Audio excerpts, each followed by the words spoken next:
तो कल इस क्वेश्चन के अंदर उसने सिर्फ एंट्रीज पूछी थी, और जब भी वो परपेचुअल सिस्टम के अंदर एंट्रीज पूछे, अब चीजें आपने याद कैसे रखनी है, किसी का कोई माइंड इधर उधर है तो वापस ले आए, और खास तौर पर अपना मोबाइल आपकी एक्सेस से दूर होना चाहिए क्लास के दौरान। जब भी परपेचुअल सिस्टम के अंदर आप लोगों ने एंट्रीज पास करनी हो, आपको कार्ड लाजमी बनाना पड़ेगा। फाइफो मेथड है तो फाइफो से कार्ड बना देना, वेटेड एवरेज है तो वेटेड एवरेज से कार्ड बना देना। वेटेड एवरेज को हमने थोड़ा सा अपडेट किया है, थोड़ा सा शॉर्ट किया है, एज कंपेयर टू जैसे पीआरसी में पढ़ते थे वैसा नहीं है। अब उसके बाद उसने हमसे एंट्रीज पूछी है, वो एंट्रीज भी पूछ सकता है, वो क्लोजिंग स्टॉक भी पूछ सकता है, और वो हमसे यानी इसकी इवैल्यूएशन करवा सकता है, रेक्टिफाइंग, एडजस्टमेंट, जो कि अगले सवालों में आएगा भी सही। सिर्फ 2 सवाल बहुत आसान है, फिर अगले सारे सवाल हमारे, क्योंकि इसका कोई फॉर्मेट नहीं है, किसी भी फॉर्मेट से आप सवाल कर सकते हैं। अब इस सवाल के अंदर उसने कहा जी जनरल एंट्रीज पास करनी है, हमें फौरन पता चल गया परपेचुअल मेथड है, हम कार्ड बना लेते हैं और उसको देखकर ही एंट्रीज पास करते हैं। कार्ड बनाने का मकसद सिर्फ सेल के लिए कार्ड बनाया जाता है, परचेज तो डायरेक्ट जो गिवन है उसी की एंट्री पास होती है। दूसरा, इसमें अगर वो कुछ ना बताए, क्वेश्चन साइलेंट हो, तो याद रखिए किसी भी किस्म का लॉस आए, शॉर्टेज की वजह से, एनआरवी की वजह से, अगर तो रॉ मटेरियल का केस है तो किसी भी किस्म के लॉस की एंट्री आप पास करोगे, factory overhead debit, material inventory credit, factory overhead debit, material inventory credit. अगर उसने कुछ ना बताया, अगर वो बता दे तो, अगर वो कह देते कि आपने एसपीएल को चार्ज करना है तो प्रॉफिट एंड लॉस लिखेंगे, अगर वो कहता है कॉस्ट ऑफ सेल को चार्ज करना है तो कॉस्ट ऑफ सेल लिखते हैं, बट साइलेंट होगा तो फैक्ट्री ओवरहेड। फैक्ट्री ओवरहेड का नाम प्रोडक्शन ओवरहेड भी लिख सकते हो, फैक्ट्री ओवरहेड का नाम मैन्युफैक्चरिंग ओवरहेड भी लिख सकते हो। ये तो केस किसका था, अगर मैन्युफैक्चरर हो। अगर तो रिटेलर हो और साइलेंट सिचुएशन हो, तो किसी भी किस्म का जो लॉस अगर आ जाए तो या तो आप लिखना कॉस्ट ऑफ सेल या लिखना एसपीएल, और क्रेडिट किसे करेंगे। अच्छा, जिसने बोला ना मटेरियल इन्वेंट्री, रिटेलर का केस है, उसका मटेरियल कहां से आ गया, फिर वो इन्वेंट्री लिखेगा। ठीक है, तो ये एक जनरल बातें हैं कि मैन्युफैक्चरर के केस में किसी भी किस्म का अगर हमारा स्टॉक कम हो रहा है तो स्टॉक कम कर देंगे और फैक्ट्री ओवरहेड डेबिट कर देंगे, और अगर नॉर्मल रिटेलर का केस है तो इन्वेंट्री क्रेडिट करके कॉस्ट ऑफ सेल या एसपीएल। ठीक होगी बात। अब ये क्वेश्चन करते हैं, इन 2 क्वेश्चन में कोई और नई बात नहीं। सवाल हमारे पास है कि आप लोगों ने ओपनिंग इन्वेंट्री आपके पास है 1 lakh unit at the rate of ₹80। तो जिसने तो कल कार्ड बनाया था वो तो ओके हो गया, जिसने कार्ड नहीं बनाया वो यहां पर डेट लिखेगा, यहां पर पर्टिकुलर या डिस्क्रिप्शन लिख ले, या आप डायरेक्टली लिख दे क्वांटिटी, रेट और अमाउंट, बस। परपेचुअल सिस्टम में एक ही तरह से काम हो जाना है। हमारे पास जून के अंदर 11323 हम लिख देते हैं।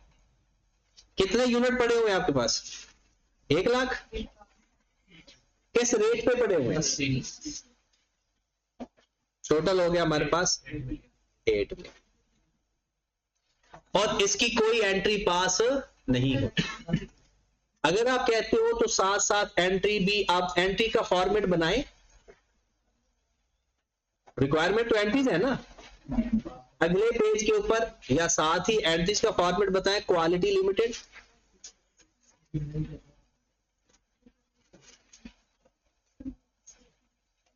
Journal entries,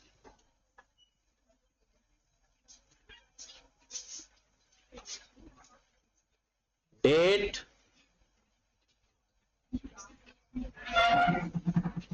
particular debit credit, और रुपीज इन 1000 लिख लो, रुपीज इन मिलियन लिख लो, जैसे आपको सही लगे। यहां पर भी रुपीज, यहां वर्किंग करके साथ साथ ही एंट्रीज भी पास करते जाते हैं, बट पेपर में आपकी जैसे मर्जी है, वर्किंग करके एंट्रीज पास कर ले, साथ साथ एंट्रीज पास कर ले, जैसे आपका दिक्कत। इसकी कोई एंट्री पास नहीं होनी। ट्रांजैक्शन नंबर 2, 150,000 यूनिट आपने खरीदे। डेट क्या है? 5/6/23। 150,000 खरीदे, किस रेट पे? 85 के हिसाब से। 12750।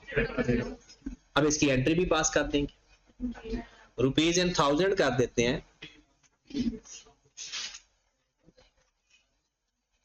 5/6/23 मटेरियल इन्वेंट्री डेबिट,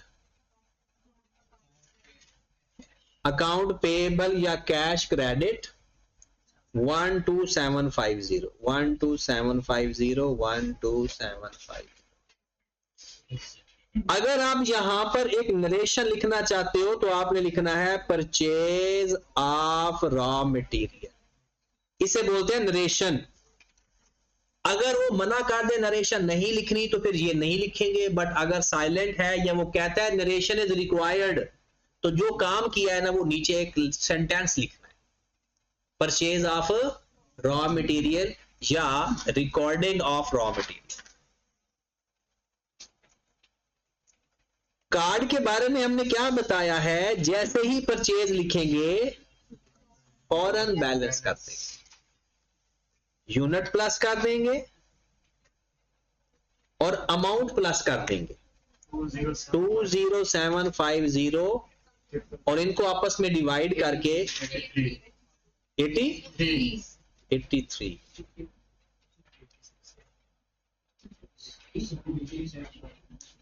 ठीक होगी बात। उसके बाद next 150,000 units issued from store, production department में भेज दिए। पहले अमाउंट सी देनी 6/6/23। कितने यूनिट? रेट कौन सा इस्तेमाल होगा? Average rate. आपको पता है जब सप्लायर से चीजें आएंगी या सप्लायर को वापस करेंगे तो रेट एक्चुअल इस्तेमाल होगा, इसके अलावा रेट हमेशा एवरेज इस्तेमाल होगा। तो 150 को 83 से मल्टीप्लाई करो, 124500000, यहां से भी माइनस, यहां से भी, और अगर इसकी एंट्री पास करेंगे तो क्या होगी? Work in process debit, material inventory credit. 6/6/23 work in process debit, material inventory credit 12450। Narration में क्या लिखेंगे? मटेरियल इशूड फॉर प्रोडक्शन या मटेरियल इशू फ्रॉम स्टोर। जो सेंटेंस आपको बुक के अंदर मिल जाएगा वही सेंटेंस लिख दे, बट छोटा सा लिखना है, बहुत ज्यादा पूरी लाइन ही लिख दे।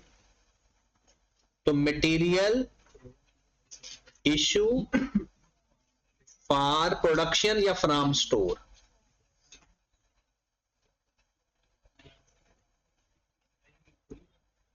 उसके बाद क्या हम बैलेंस कर दें? बैलेंस कब कब होगा? परचेज और purchase return to supplier. 5,000 defective units were return from the production to the store. 12 तारीख को 5,000 यूनिट वापस आ गए।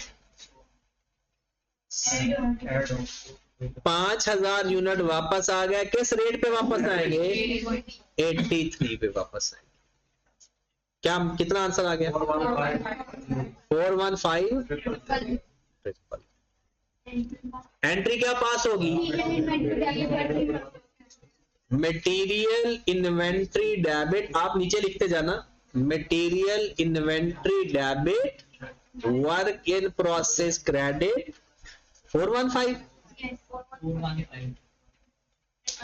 000 तो ऊपर लिखा हुआ है ना 415। ठीक होगी बात? उसके बाद बैलेंस नहीं करना, बैलेंस सिर्फ 2 टाइम पे करना, जब परचेज हो और purchase return to supplier. Number 5, 150,000 units were purchase on June 15 88.10 purchase किया 15 तारीख को, कितने यूनिट? 8.10 कितना?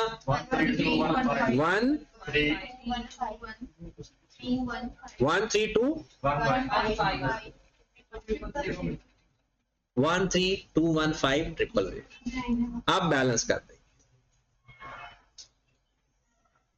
हाँ जी, 250 माइनस 150 प्लस 5000 प्लस 150 255 21930। अच्छा, अब इसकी एंट्री पास करेंगे। क्या एंट्री पास होगी? Material inventory debit account payable credit, लिखने की जरूरत नहीं है ना, material inventory debit account payable credit.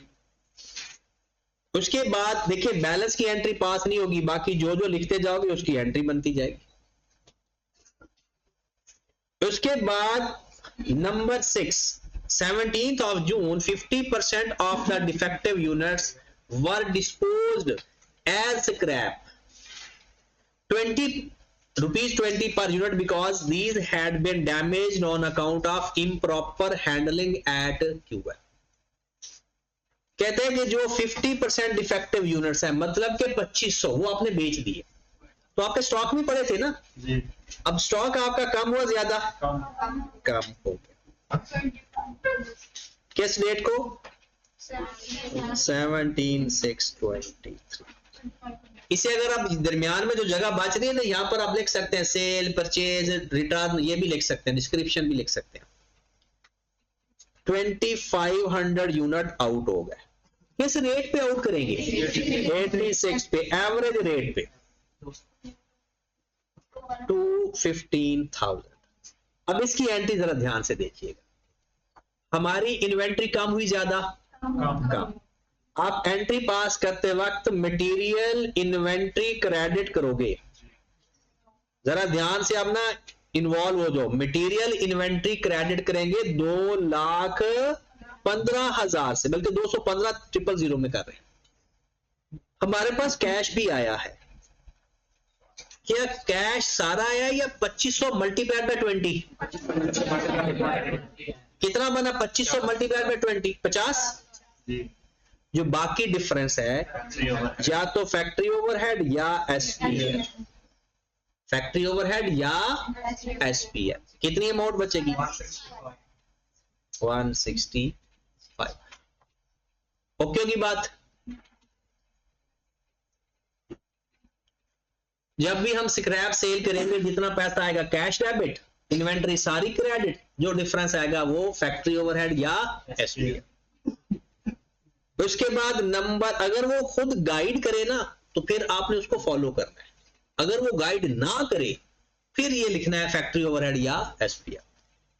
June 18 the remaining defective units were return to supplier, वो सप्लायर को वापस कर दी। 18/6/23 2500 यूनिट्स वापस किए, बट रेट कौन सा इस्तेमाल होगा? जितने के खरीदे थे, जितने के खरीदे थे, क्योंकि दो ही रेट परचेज पड़ी हुई है, एक 85 वाली परचेज पड़ी हुई है और एक 88.10। जो रिटर्न हुआ था वो 88 से पहले हो गया था, तो इसलिए रेट हमने कौन सा लिया? 80। तो मल्टीप्लाई करो जरा, 215 212। अब इसकी एंट्री क्या पास होगी? Account payable debit material inventory credit, क्योंकि हमने सप्लायर को पैसे वापस किए यानी गुड्स वापस किए हैं, तो account payable debit, account payable debit material inventory credit 212.5 212.5। अब बात खत्म होगी, अब आगे काम आसान रह गया, क्योंकि ये सप्लायर को वापस किया है तो फौरन तो जब भी एवरेज रेट के अलावा कोई रेट इस्तेमाल होगा बैलेंस करेंगे, और वो 2 ही दफा होता है बस, परचेज और परचेज रिटर्न बस। हाँ जी, बैलेंस करते हैं 2,50,000 और अमाउंट कितनी आ गई? 215,26.0। अब उसके बाद हमारे पास 19 तारीख को 5,000 units were issued to production in replacement of the defective units which were returned to stores। कहते हैं वो जो स्टोर में वापस आ गए थे ना, हमने वापस प्रोडक्शन डिपार्टमेंट को भेज दी, तो फिर हम भी रिवर्स कर देंगे। फिर जैसे 19 को 5,000 यूनिट भेज दिए तो हमारे स्टॉक में से कम हो गए। रेट कौन सा इस्तेमाल होगा? 86.01 430050। और इसकी एंट्री क्या पास होगी? Work in process debit material inventory credit, work in process debit material inventory credit. 19 तारीख के बाद 20 तारीख 2,500 units in replacement of the defective units which had been returned by QL। Supplier को जो 2500 यूनिट वापस किया था उसने भी हमें वापस भेज दिया। तो फिर से जैसे हमने उसको वापस किया था तो परचेज रिटर्न लिखा था एक तरह का, और अब वो वापस हमारे पास आ गया तो मटेरियल इन्वेंट्री फिर से डेबिट हो गया। अगर तो होता ना रिटेलर तो हम इन्वेंट्री लिखते हैं और मैन्युफैक्चरर तो रॉ मटेरियल इन्वेंट्री या मटेरियल इन्वेंट्री। तो क्या एंट्री पास करेंगे? पहले तो डेट 25 को 20/6/23 को 2500 यूनिट वापस हमारे स्टॉक में आ गए। किस रेट पे वापस आएंगे? जिस रेट से गए थे 85। वो की तो है, मैंने बता दिया है क्योंकि वो सिंपल वही एंट्री थी। 2,585 और 2,125। अच्छा, इसकी एंट्री क्या पास होगी? सिंपल परचेज की material inventory debit account payable credit, material inventory debit account payable. Close करेंगे, बैलेंस कर देंगे इसको 247,500 212,84,950 86। उसके बाद 150,000 यूनिट इशू कर दी। किस डेट को? 21/6/25 150,000। किस रेट पे इशू होंगे? 86 पे। अमाउंट कितनी आ गई? 129,000। इसकी एंट्री क्या पास होगी? Work in process debit material inventory credit. Amount कौन सी होगी? 12,900। अब आ जाए लास्ट बात। अब देखिए, आई कैप अपने सॉल्यूशन के अंदर ज्यादातर शॉर्टेज को इसी कार्ड के अंदर एडजस्ट कर देता है, और जो बाकी एनआरवी है उसको ही अलग से वर्किंग करता है। आप भी चाहो तो इसके अंदर ही शॉर्टेज को एडजस्ट कर लो और बाकी जो वर्किंग है उसको अलग से कर लो एनआरवी की, या आप शॉर्टेज को भी अलग से कर लो। तो वो कहता है कि ड्यूरिंग फिजिकल काउंट, जब हमने जाकर एक्चुअल में स्टॉक देखा, it was noted that closing inventory of SRM include 500 obsolete और जिसकी एनआरवी है 30 रुपए और 4000 यूनिट्स वर फाउंड शॉर्ट। तो शॉर्टेज को हम इधर ही लिख लेते हैं, 30 जून को देख लेते हैं। शॉर्टेज कितनी हुई है? रेट कौन सा इस्तेमाल होगा? 86। अमाउंट कितनी आएगी? 344।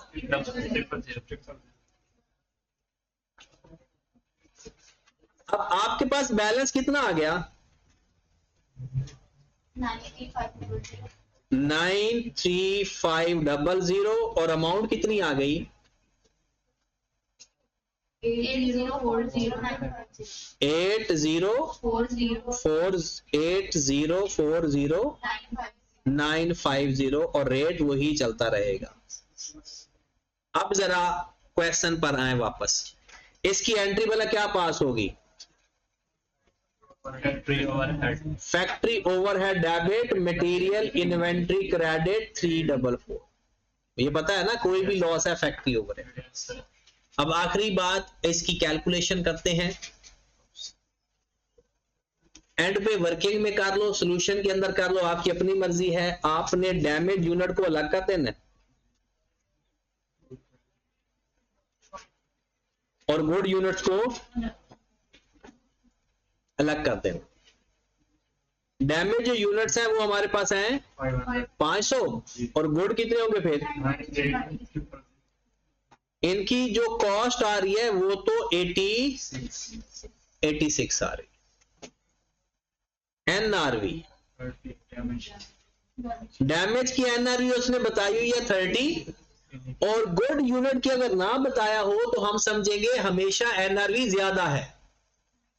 गुड यूनिट के बारे में कुछ ना बताया हो तो क्या मानेंगे? ज्यादा एनआरवी। फिर हम लिखेंगे क्लोजिंग स्टॉक और फिर लिखेंगे एनआरवी। बताएं 500 यूनिट को किस से मल्टीप्लाई करके लिखेंगे? कितना आ गया? गेन है लॉस? गेन तो लिखते नहीं है, लॉस लिखते हैं। 86 वाला स्टॉक आप 30 पे रिकॉर्ड कर रहे हो तो जो 56 पर यूनिट के हिसाब से लॉस है इसको बोलेंगे एनआरवी लॉस। तो 56 को मल्टीप्लाई 500 से करें 20। ये सबको पता चला एनआरवी लॉस का। उसके बाद 93 को तो 86 से मल्टीप्लाई करके लिख देंगे। कितना? 799 ये तो हमारा आ गया क्लोजिंग स्टॉक। अगर वो पूछेगा, बट इस क्वेश्चन के अंदर उसने नहीं पूछा, हम सिर्फ 28,000 की एंट्री पास कर दे। Factory overhead debit material inventory done. ये था हमारा क्वेश्चन, क्वेश्चन नंबर 1। और ये पास पेपर के सारे सवाल है, सेल्फ टेस्ट के सारे क्वेश्चन पास पेपर के। काफी देर हो गई है, जर्नल एंट्री का सवाल नहीं आया। अब मोस्ट एक्सपेक्टेड है कि जर्नल एंट्री का क्वेश्चन आए। जर्नल एंट्री के लिए 3 चैप्टर्स हैं। एक ये पहला चैप्टर, फिर 5 और 6। वहां पर लेबर के, ये मटेरियल की एंट्रीज हैं, वहां पर लेबर और ओवरहेड की एंट्रीज। हाँ जी, नेक्स्ट चलते हैं। अगले क्वेश्चन की मैं रीडिंग आपको कर देता हूं और थोड़ा थोड़ा बताता भी जाता हूं और हम मेन अगले क्वेश्चन पे चलते हैं। ये क्वेश्चन आपने खुद करना है, क्वेश्चन नंबर 2 खुद करना है आप लोगों ने। बस ये है कि फैक्ट्री ओवरहेड की जगह आपने इस्तेमाल करना है कॉस्ट ऑफ सेल या एसपीएल, और मटेरियल इन्वेंट्री की जगह आपने इस्तेमाल करना है इन्वेंट्री। परपेचुअल सिस्टम है और वेटेड। सेम क्वेश्चन है। ये आई कैप जब रिपीट करता है ना, जब उसका दिल करता है कि लोग ज्यादा से ज्यादा पास हो जाएं, तो फिर इस तरह से काम करता है कि जैसा पहले पैटर्न पे सवाल दिया होता है वैसा ही सवाल वो दे देता है। दोनों अलग अलग पास पेपर के सवाल हैं। तो जो दूसरी दफा सवाल आया होगा और अगर जिसने पास पेपर किए होंगे वो आराम से हैंडल कर लेगा। बट इसका सवाल हमेशा अभी भी हम जब देखेंगे, जब रिजल्ट आएगा, मैं आपको इसके एग्जामिनर के रिमार्क्स भी चेक करवाऊंगा। एग्जामिनर कहेगा कि इन 3 चैप्टर से जो सवाल आया हुआ है सबसे कम लोग उसमें से पास हुए। अब क्या ये मुश्किल टॉपिक होता है? तो नहीं, इसको कोई करता नहीं है, कहते हैं अच्छा पीआरसी में पढ़ा हुआ है, हो जाएगा। फिर वो बंदा इसी तरह से इन तीनों चैप्टर्स को इग्नोर कर देता है और अक्सर सवाल भी नहीं आता इसमें से। इस वजह से इसका जो रिजल्ट है, जो पासिंग परसेंटेज होती है, कम होती है, वरना 10-12 नंबर का सवाल वो आता है। बट एक दफा उसने इन 3 चैप्टर में से 23 मार्क्स दे दिए थे। चलें जी, नेक्स्ट क्वेश्चन पे चलते हैं। ये क्वेश्चन आपने 2 लाजमी करना है। क्वेश्चन नंबर 3 में करवाने लगा हूं और कुछ बातें भी लिखवाने लगा। सबसे पहले आपने जो सेल प्राइस लेनी है फॉर एनआरवी, सेल प्राइस लेनी है फॉर एनआरवी, वो वैल्यू हमेशा लेंगे without sale tax, without sale tax. मतलब उसके अंदर सेल टैक्स शामिल नहीं होना चाहिए। मिसाल अक्सर आपने देखा है ना, जब कोई चीज हम खरीदते हैं उसके अंदर उसकी असल कीमत भी होती है और उसके अंदर टैक्स भी होता है। तो हमने कौन सी प्राइस लिया करनी है? हमेशा टैक्स के बगैर। टैक्स को निकाल, टैक्स निकला हुआ तो ओके, और अगर टैक्स शामिल है तो उसको माइनस कर देंगे। अगर कभी आपको ये कह दे कि आपके पास एक चीज की कीमत है 990 रुपए सेल प्राइस, और वो कहता है इसके अंदर 10% सेल टैक्स भी है, तो फिर हम 99 माइनस कर देंगे। ये सेल प्राइस है, इसके अंदर इंक्लूड है, इसके अंदर इंक्लूड है सेल टैक्स, और हमें चाहिए बगैर टैक्स के वैल्यू। तो 990 को 110 पे डिवाइड करके 100 से मल्टीप्लाई करेंगे। जो लोग डायरेक्ट 10% लेकर माइनस करेंगे, आई कैप को बहुत पसंद आ जाते हैं, वो उनको 2 दफा बुलाते हैं अपने पास एक ही सब्जेक्ट के अंदर। तो इसलिए ख्याल रखा करें कि आई कैप को आप पसंद नहीं आनी चाहिए कि वो एक ही पेपर में एक ही दफा आपकी शक्ल देखे और खत्म। एक बात कि सेल टैक्स में जब भी मसला है। दूसरी बात, अगर आपके पास मोर देन 1 इन्वेंट्रीज हैं, मोर देन 1 इन्वेंट्री, तो कोशिश करेंगे सेपरेटली डील करें, बट हमेशा नहीं। मे भी डील सेपरेटली, मे का वर्ड लिखा है,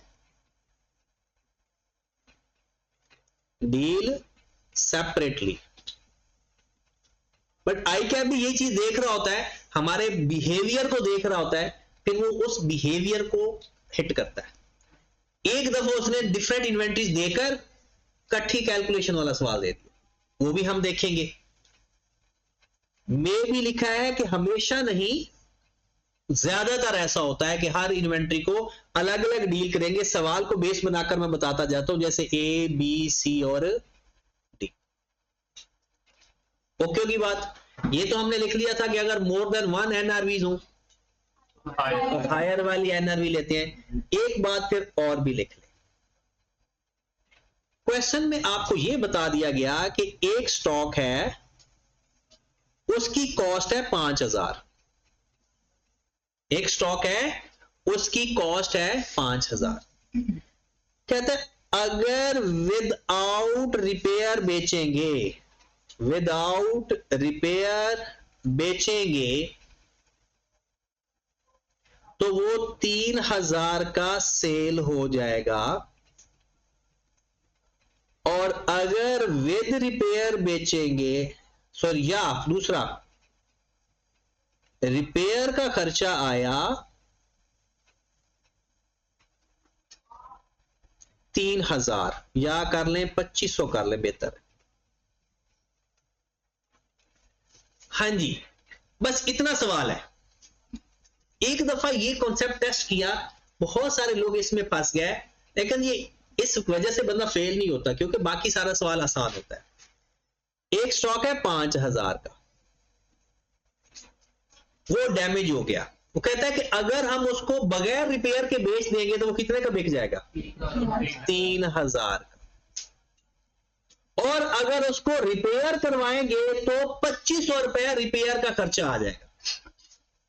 अब मसला क्या है, अगर तो हमें इस स्टॉक की सेल वैल्यू बताई हुई होती तो हम क्या करते, उसकी ये एक एनआरवी ये फाइंड कर लेते और एक एनआरवी ये गिवन है, उसमें से हायर वन ले लेते। उसने सेल प्राइस ना दी, उसने प्योर हमारी जजमेंट टेस्ट कर ली। अब बता सकते हो कोई इसमें एनआरवी लॉस बता सकता है? एनआरवी लॉस तो है, एनआरवी लॉस तो है। अब इस सवाल में करना क्या था, देखिए अगर तो बगैर रिपेयर के बेचते हैं हमें नुकसान होगा या फायदा? कितना नुकसान होगा? 2000 का। हमें लॉस हो जाएगा 2000 का। अगर हम रिपेयर करवाते हैं तो रिपेयर भी तो हमारा लॉस है, हमें लॉस कितना हो जाएगा? 2500 का। ये भी एक टाइप का लॉस है। देखे ना, एक चीज डैमेज हो गई, उसके ऊपर 2500 एक्स्ट्रा खर्चा आ गया, वो जो एक्स्ट्रा खर्चा आया वो हमारा एक टाइप का लॉस है। तो अब पता है हमारा एनआरवी लॉस क्या था? क्योंकि लॉस में तो कम लॉस बेयर करेंगे ना, तो ये एनआरवी लॉस उसने माना और ये है भी एनआरवी लॉस, और एंट्री क्या पास हो जाएगी? एनआरवी लॉस की फैक्ट्री ओवरहेड या cost of sale debit inventory credit. तो जब ऐसी सिचुएशन आ जाए आपके पास सेल प्राइस या एनआरवी फाइंड ना हो पा रही हो, आप हर तरह का लॉस फाइंड कर लो और जिससे कम लॉस होगा उसको एनआरवी लॉस कंसीडर कर। ये कब सिचुएशन होगी? जब आपके पास एनआरवी सही तरह से फाइंड ना हो। आप देखिए सर एनआरवी क्या होता है? Sale minus selling expense. ये रिपेयर एक्सपेंस तो है मेरे पास, लेकिन इसकी सेल प्राइस नहीं गिवन थी मेरे पास। आप कहेंगे सर ये 3000 है तो सही, ये 3000 क्या है? Without repair. रिपेयर करके बेचेंगे तो उसकी सेल तो कोई और होगी। तो अगर आपके पास जब कभी सेल प्राइस कोई मिसिंग हो, कोई इंफॉर्मेशन मिसिंग हो, तो आप क्या कर लिया करोगे? दोनों अपने लॉसेस फाइंड कर लेना। ये लॉस 3000 का है, सॉरी 2000 का। 5000 की चीज 3000 में बिकेगी तो 2000 का लॉस, और अगर पूरी कीमत पे बेचोगे तो 2500 रुपए का रिपेयर आ जाएगा। तो फिर हमने कौन सा लॉस लेंगे? जो हमें कम होगा। एनआरवी फाइंड करते तो हायर वाली एनआरवी लेते, और अगर लॉस है तो लोअर पर। ठीक होगी बात? एक ये कॉन्सेप्ट, ये ऐड करते जाएं अपने कॉन्सेप्ट ये किसी एक जगह पे, ताकि पूरे चैप्टर के कॉन्सेप्ट एक ही जगह पर आपको मिल जाए। हमने दो बातें, एक सेल टैक्स वाली बात की, एक ये बात कर दी। ठीक होगी बात? उसके बाद खत्म। इस सवाल को पढ़ते हैं। क्वेश्चन के अंदर prepare journal entries to record the adjustment. जब एडजस्टमेंट की बात हो तो समझे रेक्टिफाइंग एंट्रीज की बात हो रही है। लो जी, आप में से कोई ऐसी कौम भी है जिसने रेक्टिफिकेशन ऑफ एरर पढ़ा भी नहीं हो? वो जब इंट्रो में थे तो रेक्टिफिकेशन ऑफ एरर एफएआर के अंदर था, जब वो एफएआर के अंदर आया तो रेक्टिफिकेशन ऑफ एरर इंट्रो में चला गया। तो है ऐसी कौम, जैसे कुछ कौम ऐसी भी है जैसे उन्होंने शफलिंग की है ना अभी रेशो के चैप्टर की। अब जिसने अभी एफएआर पढ़ा उन्होंने रेशो का चैप्टर नहीं पढ़ा, अब वो एफएआर 2 में आ गया, रेशो वापस चला गया एफएआर। और IAS 38 उन्होंने वहां भी पढ़ा, अब दोबारा भी पढ़े। मतलब एक टॉपिक उन्होंने 2 दफा पढ़ लेना है और एक टॉपिक उन्होंने पढ़ना ही नहीं। चले, एंड नीड टू बी इधर जरा इनकॉर्पोरेटेड करेक्शन। आगे the adjusted value of inventory, मतलब क्लोजिंग स्टॉक पूछ रहा है आपसे। और सी पार्ट आप सबसे पहले पेपर में हल कर पाओगे अगर आपको आता है तो। Mention the situation under which cost of inventory may exceed it's NRV. Cost ज्यादा एनआरवी कम, कौन सी सिचुएशन में हो सकता है? स्टॉक डैमेज हो जाए, ऑब्सोलीट हो जाए, सेलिंग प्राइस डिक्लाइन हो जाए, सेलिंग एक्सपेंसेस इंक्रीज हो जाए, या मार्केट में कंपेटिटर्स आ जाए, कंपटीशन बढ़ जाए। तो ये तो हो गया हमारा। अब पहले वाले सवाल में देखें, सवाल देखिएगा जरा, आपके पास क्लोजिंग स्टॉक गिवन है, क्या गिवन है उसके, फिर उसका कॉस्ट पर यूनिट भी गिवन है। सवाल हल करने का फॉर्मेट हम वही रखते हैं, आपके पास ए है, बी है, सी है और डी। यहां पर लिख लेते हैं यूनिट्स,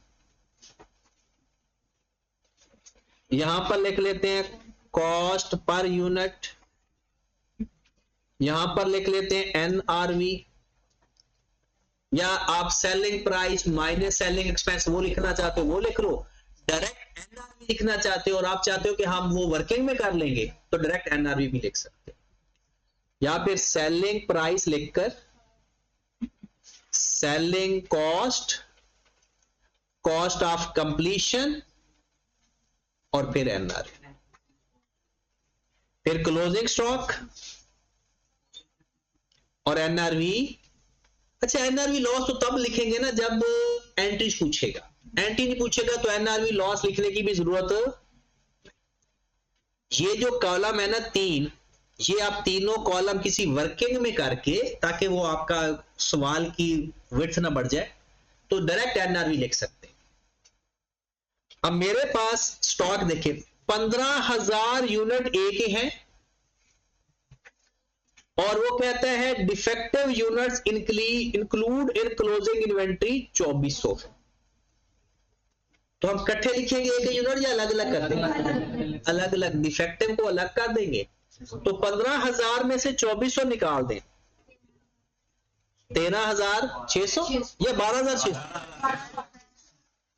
12,600 और 2400,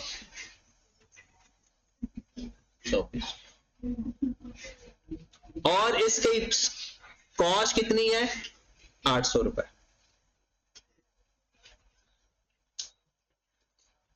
ये आ गया ए का मामला। बी के बारे में देखें, बी के यूनिट कितने हैं? 25,000 और डिफेक्टिव कितने हैं? 4,000। 21,000 हो गए गुड यूनिट और 4,000 हो गए डैमेज यूनिट, और कॉस्ट पर यूनिट इनकी कितनी है? 700। अगर आपको लगे, क्योंकि आपके पास तो डिफरेंट कलर के पेन नहीं होते, आप ऐसे ना लाइन ड्रा कर दिया करें ए बी सी के दरमियान में, ताकि मिक्स ना हो जाए, अगर या थोड़ा सा गैप देकर लिखना शुरू कर दें। सी के 5,000 हैं और डी के 8,000 हैं, बट इसके अंदर थोड़ी सी अमेंडमेंट्स हैं, वो देख लेते हैं। एडिशनल इंफॉर्मेशन पढ़े। कॉस्ट तो सबकी गिवन है, इसकी 900 है और इसकी 1275 है, 900 12 कॉस्ट पर यूनिट आ गई। अब आ जाए retail price inclusive of 10% sale tax 1144, इसके अंदर सेल टैक्स शामिल है, और हमने कौन सी सेल प्राइस लेनी होती है? Without sale tax. तो 10% इसके अंदर शामिल है, तो क्या करेंगे? Divided by 110 multiplied by 100। तो बताओ कितना आ गया?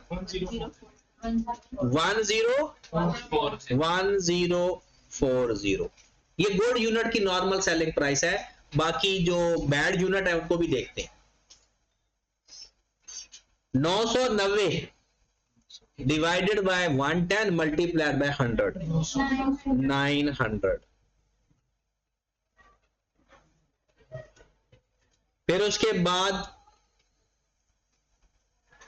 1320 मल्टीप्लाइड बाय 110 मल्टीप्लाइड बाय 100, कितना? 1200। और last one is 1980 divided by 110 multiplied by 100। Okay की बात। अब सबके सेलिंग कॉस्ट लिख देते हैं। ये हमारा variable selling cost per unit 80 रुपए, 75, 100 और 110। 80, 75, 100, 110। अब कॉस्ट ऑफ कंप्लीशन तो सिर्फ उनकी आएगी ना जिसकी जो डैमेज है। रीवर्क कॉस्ट 260 है एक ही और 320 है। इसका मतलब है इनकी भी नॉर्मल सेलिंग प्राइस उसने कुछ नहीं बताया हो तो वही लेंगे, 80 रुपए आ जाएगी। और कॉस्ट ऑफ कंप्लीशन कितनी है? 260 और इसकी वैल्यू ले लेते हैं 900, 75, 320। बाकी कॉस्ट ऑफ कंप्लीशन में नहीं आएंगे। आगे बढ़ते हैं। पहला पॉइंट पढ़ते हैं। ये मैंने क्वेश्चन कंप्लीट नहीं करवाना, ध्यान से सुने, ये आपने खुद करके आना है। कल डिस्कस करेंगे पिछला सवाल भी और ये सवाल। During physical inventory count product C a discrepancy 900 completed units were observed। हमें पता चला 900 यूनिट का कोई मसला है। On investigation it was found that 5600 units supplied to a customer, 5600 units customer को सप्लाई किए were erroneously recorded as 6500 units। हमने ज्यादा शो कर दिए। जब हम स्टॉक इशू करते हैं कस्टमर को, एंट्री क्या पास करते कस्टमर को, क्योंकि ये स्टॉक वैल्यूएशन, ये सेल की एंट्री पास नहीं करेंगे। एंट्री पास होती है cost of sale debit inventory credit, तो यही होता है ना। तो जब स्टॉक सेल करते हैं या तो एंट्री पास होती है work in process to material, और अगर रिटेलर हो तो क्या एंट्री पास होती है? Cost of sale to inventory. कहता है हमने ज्यादा एंट्री पास कर दी या कम? ज्यादा एंट्री पास कर दी। अब हम क्या करेंगे? जितने यूनिट्स की ज्यादा एंट्री पास कर दी है, एक तो एंट्री रिवर्स करेंगे, दूसरे यूनिट वापस ऐड बैक करेंगे। प्रैक्टिकली काम क्या चल रहा होता है अगर मैं आपको एक्चुअल में बताऊं, होता यह है कि हम अकाउंटिंग कर रहे होते हैं इनवॉइसेस बेस के ऊपर, फिर जाकर फिजिकली देखते हैं। हमने वो स्टॉक शीट उठाई और फिजिकली देखा तो स्टॉक शीट में 900 यूनिट कम आ रहे हैं और एक्चुअल में ज्यादा पड़े हुए हैं। हमने थोड़ा इन्वेस्टिगेट किया तो पता चला कि जो 5600 यूनिट माइनस करने थे इशू के, वो हमने 6500 माइनस कर दिए। नहीं समझ लगी अभी? देखिए आपने स्टॉक वैल्यूएशन जो की होती है ना, वो इनवॉइसेस बेस के ऊपर की होती है। आपने रजिस्टर के ऊपर रजिस्टर उठाकर फिजिकली जाकर देखा तो वहां 900 यूनिट ज्यादा नजर आ रहा है और जो लिखा हुआ है वो कम है। फिर आपने देखा कि अच्छा वो 56 लिखना था, माइनस करना था 56 जो कस्टमर को दिया था, लिख कितना दिया? 6500। अब वो अपनी बुक्स के अंदर क्या करोगे? 900 यूनिट ऐड कर दोगे। और अगर एडजस्टिंग एंट्री की बात करो तो ये जो आपने एंट्री पास की है ये रिवर्स कर दोगे। Inventory debit cost of sale, sale value से या कॉस्ट वैल्यू से? कॉस्ट की वैल्यू से। तो सी की कॉस्ट क्या है? 900 और यूनिट भी कितने हैं? तो 900 को 900 से मल्टीप्लाई कर देंगे। 81,100,000 की एडजस्टिंग एंट्री पास होगी। उसने कहा था एडजस्टिंग एंट्री पास करो, जो गलतियां की हुई हैं उनको सही करके एंट्री पास करो। और यहां आपके कार्ड में ये जो स्टॉक 5000 यूनिट पड़े हुए हैं, क्या अब भी 5000 लिखोगे या 900 ऐड करके लिखोगे? क्योंकि ये 5000 तो गलत है, तो यहां पर आप लिखोगे 5900। जी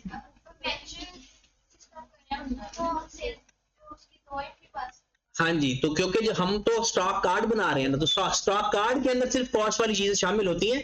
अगर आपने सेल की एंट्री रिवर्स करनी वो भी कर सकते हैं। नेक्स्ट अगली बात पे है, the defective units can be sold, इधर जरा गौर फरमाइएगा, defective units can be sold in the market 60% of the current retail price without incurring any rework and selling cost. अब हमारे पास एनआरवी दो आ गई, एक एनआरवी है रीवर्क कॉस्ट और सेलिंग कॉस्ट माइनस करने के बाद, और एक आ गई डायरेक्ट 60%। हम कौन सी लेंगे? दोनों में से जो हायर हो, क्योंकि सब कुछ बताया हुआ। रिटेल प्राइस फाइंड करके उसका 60% ले लेंगे और actual sale price minus rework cost minus selling expense NRV find कर लेंगे। उन दोनों एनआरवी को कंपेयर करेंगे, जो बड़ी एनआरवी होगी वो कंसीडर कर। Last, due to decrease in raw material price, कहते हैं रॉ मटेरियल प्राइस कम हो गई मार्केट के अंदर, the product similar to B and D offered by the competitor are available in the market at 15% and 20% respectively. Competitor ने 15 और 20% कम कीमत पे चीजें बेचना शुरू कर दी। OL हम हैं, current retail price, OL would also adjust its selling price accordingly. इसका मतलब है उसकी सेलिंग प्राइस और कम होगी, बी की भी और डी की भी। तो हम 15% सेलिंग प्राइस उसकी भी कम कर देंगे, 20% कम करेंगे, मतलब उसकी एनआरवी और चेंज हो जाएगी। अब इसको आप चाहे कॉस्ट ऑफ कंप्लीशन में एडजस्ट कर लो या एक कॉलम डिस्काउंट का बना लो। तो जब एनआरवी फाइंड करोगे तो selling price minus variable cost भी, रीवर्क कॉस्ट अगर आ रही है तो वो भी, और ये डिस्काउंट भी, तब आपकी एनआरवी है।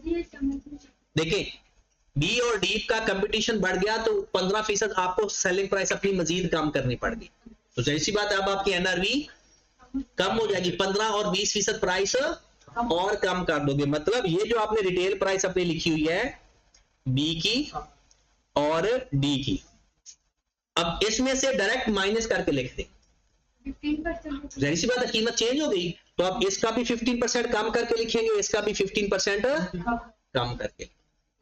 अब उसके बाद आप लोगों ने फर्दर, अब सब लिखने के बाद क्लोजिंग स्टॉक आएगा आपका, lower of cost and NRV, और फिर जो चीज आप लोगों ने कम कीमत पे लिखी है उसका एनआरवी लॉस भी आ जाएगा। एडजस्टिंग एंट्रीज वाला कौन कौन सी पास करनी रहेगी? एक तो जो डिस्काउंट है उसको एडजस्ट करोगे, और दूसरा ये जो एनआरवी लॉस आएगा उसकी एंट्रीज पास करेंगे। मेन आपने ये कॉलम फिल करना है क्लोजिंग स्टॉक फाइंड का।